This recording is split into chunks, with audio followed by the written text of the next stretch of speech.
మద్యము మాంసాలతో పట్టుబడిన సందర్భాలు, అసలు ఎన్ని ఘోరాతి ఘోరమైన అపచారాలు జరుగుతూ ఉన్నాయనంటే,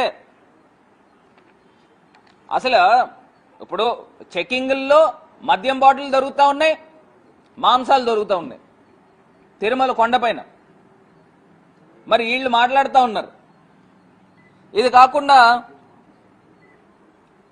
వైకుంఠ ఏకాదశి రోజు నుండి మొట్టమొదటిసారి నాకు తెలిసి టీటీడీ చరిత్రలో ఎవరు కూడా దర్శనాలకు రావద్దు, భక్తులు ఎవరో రావద్దు అని చెప్తా ఉన్నారు.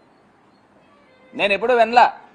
ఎవరైనా దర్శనాలకు రమ్మని చెప్తారు, వీళ్ళేంటో రద్దీ ఎక్కువ ఉంది అందు గురించి ఎవరు రావద్దని చెప్పి స్టేట్మెంట్లు ఇస్తున్నారు. గోవిందమాల వేసుకున్న వాళ్ళు భక్తులకి అవమానం జరుగుతూ ఉంది, వాళ్ళని వెళ్ళగొడతా ఉన్నారు. ఇప్పుడు మాల ఎందుకు వేసుకుంటారండి? భక్తి శ్రద్ధలతో మాల వేసుకున్న వాళ్ళకి దర్శనాలు చేయించారు.